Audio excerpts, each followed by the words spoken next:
ಮೆಚ್ಚದೆ ಅಂಬಿಕಾ, ಮೆಚ್ಚದೆ. ದೇಹ ಅಲ್ಲದೆ ಬರೀ ಶಕ್ತಿ ಇಟ್ಕೊಂಡಿರೋ ನಿನಗೆ ಇಷ್ಟೊಂದು ರೋಷ ಆವೇಶ ಇರಬೇಕಾದ್ರೆ ಇನ್ನು ದೇಹ, ಗುರಿ, ಮಂತ್ರ ತಂತ್ರದ ಶಕ್ತಿ ಇರೋ ನನಗಿನ್ನೆಷ್ಟು ಆಕ್ರೋಶ ಇರಬೇಡ. ಬರೀ ಹೀಗೆ ಗಾಳಿನಲ್ಲಿ ಅಕ್ಷರ ಬರೆಯೋದನ್ನ ಬಿಟ್ಟು ನಿನಗೆ ತಾಕತ್ತಿದ್ರೆ, ನಿನಗೆ ನಿಜವಾಗ್ಲೂ ತಾಕತ್ತಿದ್ರೆ ಬಾ, ಈಗಲೇ ನನ್ನ ಕಣ್ಣೆದ್ರಿಗೆ ಬಾ.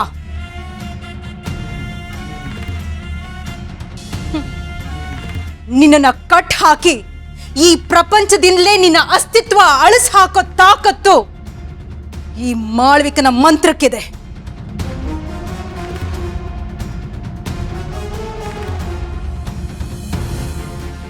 ಆತ್ಮಕ್ಕೆ ಸಾವಿಲ್ದೇ ಇರ್ಬೋದು ಅಂಬಿಕಾ, ಆದ್ರೆ ಈ ಮಾಳ್ವಿಕನ ಮಂತ್ರಕ್ಕೆ ನಿನ್ನನ್ನ ಕಟ್ ಹಾಕಿ ನರಳಿಸೋ ಶಕ್ತಿ ಇದೆ.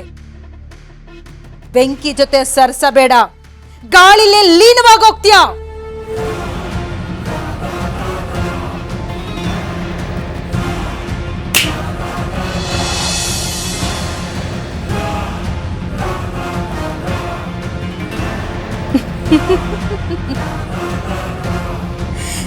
ನಾನು ಯಾಕೆ ಹೀಗೆ ಮಾಡ್ತಾ ಇದ್ದೀನಿ ಅಂತ ಕೇಳ್ತಾ ಇದೀಯ ಅಂಬಿಕಾ? Very simple. ನನಗೆ ಶಕ್ತಿ ಇದೆ. ಈ ಪ್ರಪಂಚದಲ್ಲಿ ಯಾರಕ್ಕೆ ಶಕ್ತಿ ಇರುತ್ತೋ ಅವ್ರಿಗೆ ತರ್ಕದ ಅಗತ್ಯ ಇರಲ್ಲ. ಮಾಡಬೇಕು ಅನ್ನಿಸ್ತು ಮಾಡಿದೆ.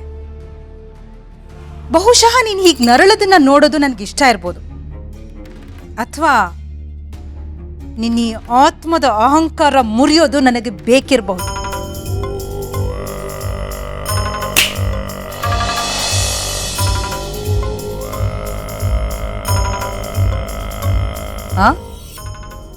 ಪರಿಣಾಮ, ಧಮ್ಕಿ. ಈ ಮಾಳ್ವಿಕನ್ಗೆ ಧಮ್ಕಿನಾ? ನೆನಪಿಟ್ಕೋ ಅಂಬಿಕಾ, ಈ ಮಾಳ್ವಿಕಾ ಕೊಡೋ ಏಟಿದೆಯಲ್ಲ, ಅದು ಬರೀ ದೇಹಕ್ಕೆ ಮಾತ್ರ ಅಲ್ಲ, ನಿನ್ನವರ ಬದುಕಿಗೆ.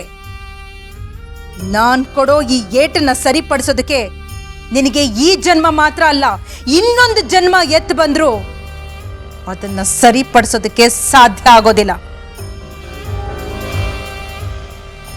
ನೀನನ್ನ ತಡೆಯೋದಕ್ಕೆ ಏನ್ ಬೇಕಾದ್ರೂ ಮಾಡು ಅಂಬಿಕಾ, ಆದ್ರೆ ನನಗೇನ್ ಬೇಕೋ ಅದನ್ನ ನಾನ್ ಕಿತ್ಕೊಂಡೇ ತೀರ್ತೀನಿ.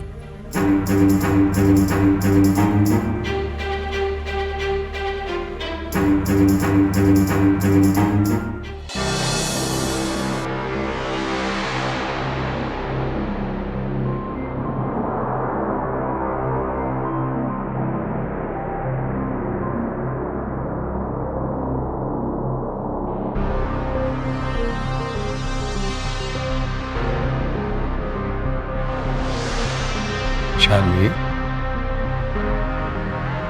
ಏನಮ್ಮ ನಿಮ್ಮಪ್ಪನ ನೋಡೋಕ್ಕೆ ಇವತ್ತು ನಿನಗೆ ಟೈಮ್ ಸಿಗ್ತಾ?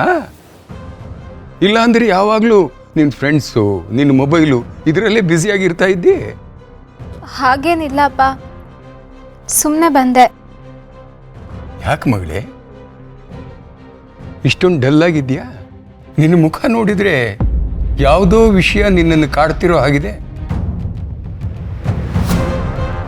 ಅಪ್ಪ, ಅದು ನಿಮ್ಮ ಹತ್ರ ಒಂದು ವಿಷಯ ಹೇಳಬೇಕು. ನನಗೆಲ್ಲ ಗೊತ್ತು ಮಗಳೇ, ಕೆಲವು ದಿವಸಗಳಿಂದ ನಿನ್ನನ್ನು ಗಮನಿಸ್ತಾ ಇದ್ದೀನಿ.